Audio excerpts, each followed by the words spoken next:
Jar Jar Binks. According to some, he's the worst thing in all of Star Wars, and that's saying something. But is he an inherently bad character? Or is it possible for him to be written well?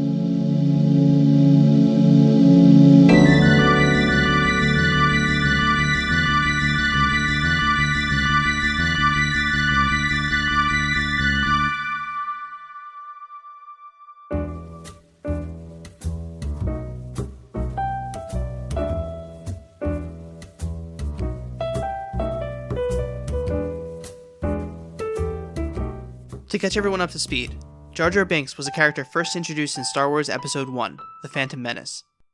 Jar Jar was the comic relief character. He was supposed to fill in the same kind of role that C-3PO did in the original trilogy, that of the bumbling sidekick who tags along with the main cast. But while C-3PO was pretty popular and well-liked, Jar Jar was not. Whether it was his annoying voice, Hello. Sorry. Who, sir, are you, sir? his complete and total incompetence, Okay.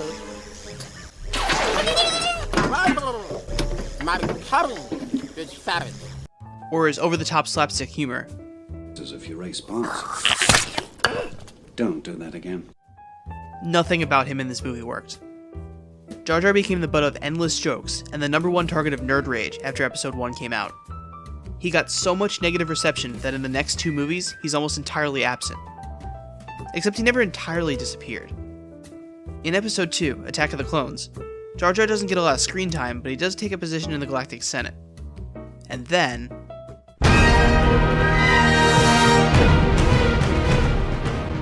the Clone Wars TV show. And let me gush for a minute, this is just the best show. In the prequel movies, George Lucas built an incredibly rich world, but the story was pretty mediocre.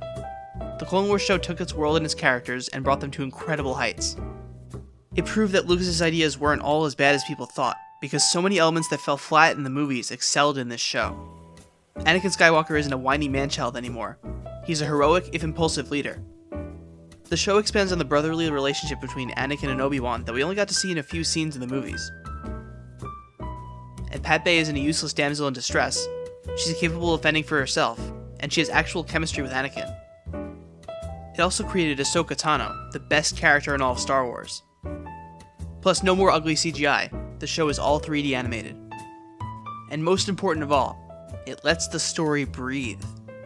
The prequel trilogy, Attack of the Clones in particular, crammed a whole bunch of story and world building into only a few hours. As a result, there are a ton of things that don't get as much development.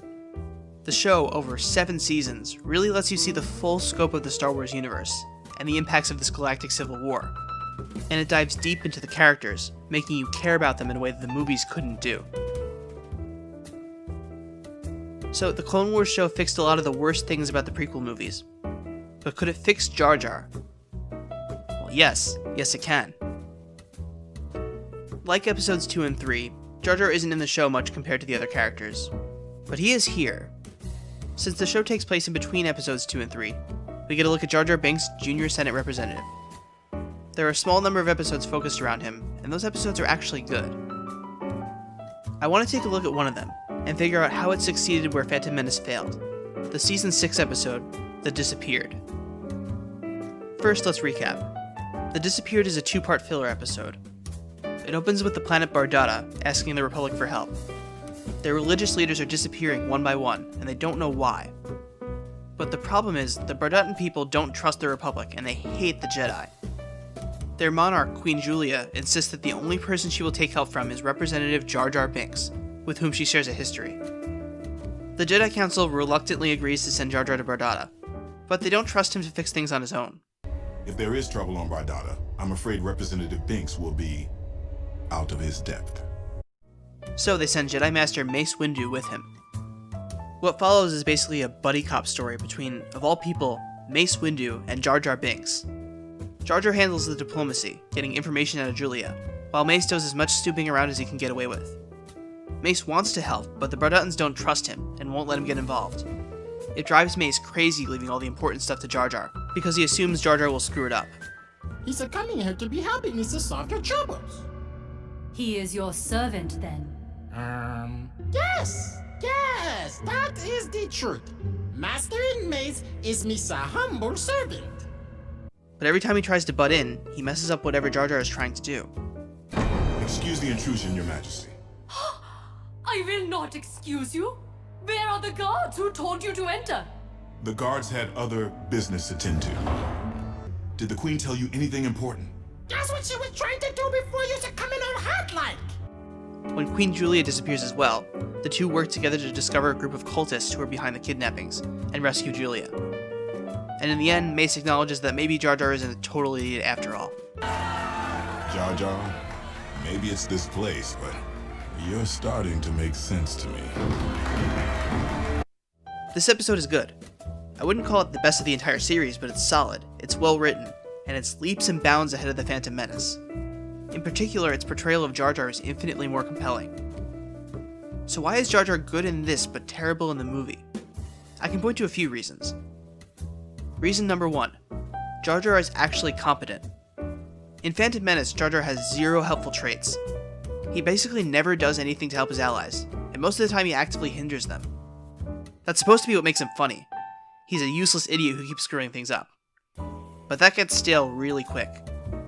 It's not funny to watch him mess up over and over, it's just frustrating. Compare this to C-3PO, who, despite being wrong and useless a lot, has skills that occasionally come in handy.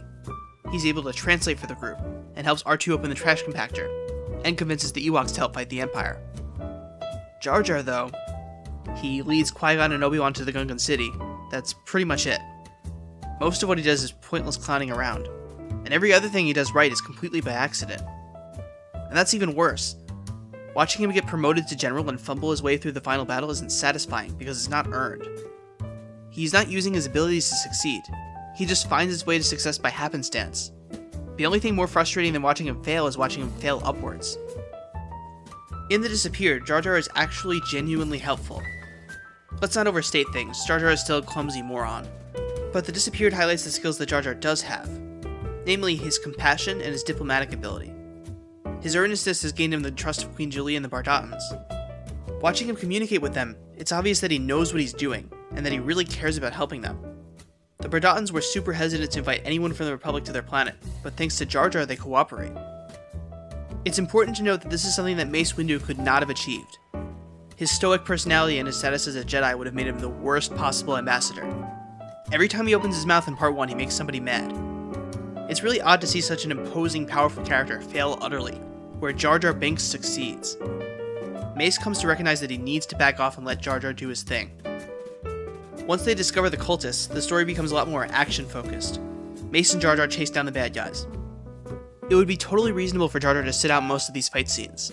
He's not a trained fighter. But even in combat, Jar Jar isn't completely helpless. Even though Mace does most of the work, Jar Jar still helps out. He'll distract enemies or chase down someone who's getting away, or just bum rush one guy. He does mess up sometimes.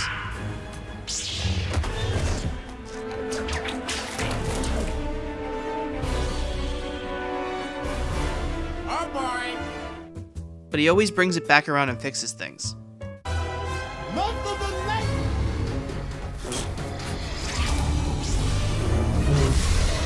There's this one scene of note where Jar Jar wakes up a bunch of giant fighter droids.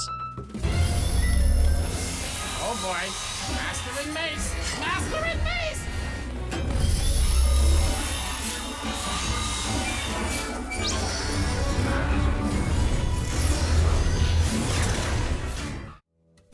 And then this starts to happen, and it starts to look uncomfortably familiar. But then...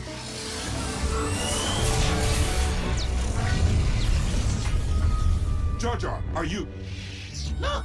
Misa found a bang boomagan! Nice work. he picks up a weapon, targets the droids, and fires. This scene right here, he's showing more agency in 5 seconds than the entirety of Phantom Menace. That's the key difference, intent. None of that blind fumbling. He's taking direct actions to achieve his goals, however small. He's infinitely more interesting to watch when he's intentionally successful. Reason number 2, the characters actually interact with him. Now that might seem like it's kind of coming out of nowhere. Like, people interact with Jar Jar in Phantom Menace, but do they really? Let's look back at the lines that are said to him. Oh, muy, I love you. You almost got us killed. Are you brainless? I speak. The ability to speak does not make you intelligent. You saved my again. What's this? A local. Can you take us there? We need a navigator to get us through the planet's core. This Gungan may be of help. Gooberfish! Why were you banished, Jar Jar? You are in big doo-doo this time. Now stay here, and keep out of trouble. Who's are you, sir? I'm Padme. Don't touch anything. Keep away from those energy binders. If your hand gets caught in the beam, it's gonna go numb for hours. Don't do that again. Notice the way people talk to him? Pretty much every sentence addressing him is purely functional. Either they need basic information from him, they're commanding him to do something, or they're responding to a direct question from him. Nobody ever asks how he's doing or genuinely tries to engage with him. The only thing close to that is Obi-Wan asking him why he was banished, but it's implied that he only brought that up to distract him from panicking. There's no emotion in any of these lines except for mild irritation. Nobody wants anything to do with him. C-3PO at least had R2-D2 to banter with, but the overwhelming impression this movie gives is that nobody cares whether Jar Jar lives or dies. Even if everyone visibly hated him, it would be better than this general apathy. This only serves to further remove him from the story. Character relationships are the heart of most good stories. Since Jar Jar doesn't interact much with the other characters, it's really hard to get emotionally invested in anything he does. If the characters don't care about Jar Jar, we don't care about Jar Jar. In The Disappeared, Jar Jar matters to the other characters. The cast is a lot smaller here. The only other major players are Queen Julia and Mace Windu. Julia and Jar Jar clearly care for one another, in more ways than one.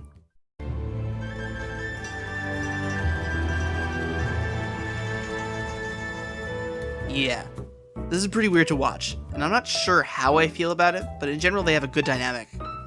This and several other moments early in the episode establish that these two have known each other for a long time. When Julia gets kidnapped, Jar Jar is noticeably upset. His fear for her safety is critical to the emotional stakes of the story. Mace Windu, on the other hand, can't stand Jar Jar. He's not dismissive of him like Qui-Gon. He can't be.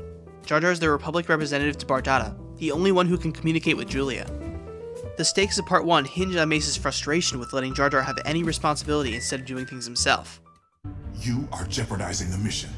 No, Master and Jedi. Misa's love for beautiful Julia is the only thing starting the talks. And into Part 2, Mace slowly learns to trust Jar Jar. That dynamic is the best thing in the episode. In short, people care about Jar Jar here, and that's what makes him matter. And reason number 3, the most important one of all, Jar Jar has an actual reason to be in the story. In Phantom Menace, as I mentioned, Jar Jar is mostly just a ride-along. After Qui-Gon saves him and he leads them to the Gungan city, he contributes nothing to the plot. But Misa doing nothing. Jar Jar is too stupid to help out, and nobody cares about him. He doesn't grow or change. Towards the end of the movie, he gets promoted to general for basically no good reason. By the end, he's just as much of a buffoon as he is in the beginning. He doesn't do anything. All he does for the whole movie is hang around and be annoying. You could cut him out and change almost nothing plot-wise. This is in stark contrast to The Disappeared, where Jar Jar is the focal point of the entire story. The Disappeared places Jar Jar in a situation where he and only he can solve the problem. His presence and his actions are what drive the story. To be clear though, Jar Jar is not the protagonist of this story. Mace Windu is. Mace is the point of view character, and he's the one who has a character arc. Jar Jar is still a static character, but that's okay, because he serves as a foil to Mace. His presence highlights Mace's flaws and serves as an instigator for change. When the episode starts, Mace thinks Jar Jar is a complete and total idiot. It drives him absolutely crazy that Queen Julia will only take help from him. In a way, Mace is kind of like an audience surrogate. He has seen Jar Jar fail in the past, and thinks that he can't do anything right. Just like how we've seen Jar Jar in Phantom Menace, and we assume that he's going to be just as intolerable to watch here. Mace resents Jar Jar, but that resentment is misplaced. Mace is really mad about his own helplessness. He isn't allowed to help with the negotiations. As somebody who's used to taking charge and doing things on his own, being sidelined is more than he can stand. So he projects his anxieties onto Jar Jar, assuming the worst of him. And he keeps trying to butt in and help where he isn't wanted, which only makes things worse. As Mace and Jar Jar spend more time working together though, Mace comes to realize that Jar Jar isn't useless. Jar Jar's diplomatic skills, his love for Queen Julia, and his determination to fight even when he should be outmatched is what ensures her rescue. As Jar Jar continues to take direct actions to achieve victory, Mace's respect for him grows. So Mace goes from refusing to recognize any value in Jar Jar to sharing credit for their success. The Jedi have defeated the Stone Guardians. You mean the Jedi and the Gungan. The Jar Jar in the Disappeared is recognizably the same character from the Phantom Menace. He's still the same clumsy, goofy-talking, dim-witted Gungan he always was. But with a few adjustments to the way he's framed, and placing him in a story where he can excel, the Clone Wars TV show makes him work. It proves that Jar Jar isn't an inherently bad character. It's a good thing somebody at Lucasfilm had faith in him. Otherwise, he might have vanished from Star Wars media altogether. Oh no, Misa disappearing. Misa disappearing.